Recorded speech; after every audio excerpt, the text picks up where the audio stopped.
大家好，快过年了收拾一下工作室。很早就想着把这个力山的这个楔切给加上软启动，要不然的话它用的时候甩一下头，感觉挺害怕的。所以说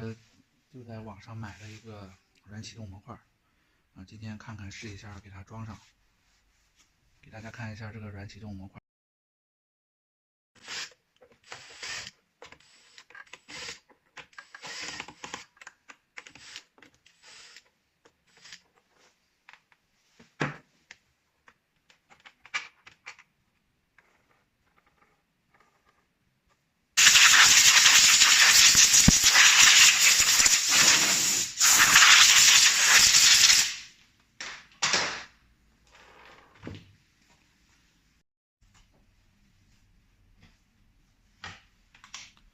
我们看一下哈，它这个开关里边，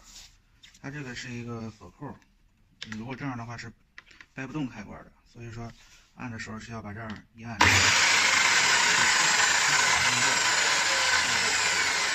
后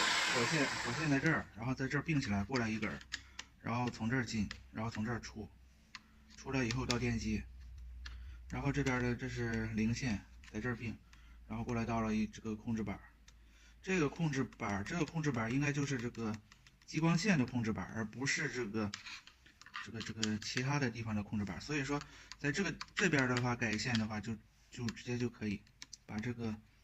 零线这一块给调了，然后把火线这一块给调一下，然后看一下是不是这样的哈。对，这个就是火线，现在这个有电，看一下它的零线。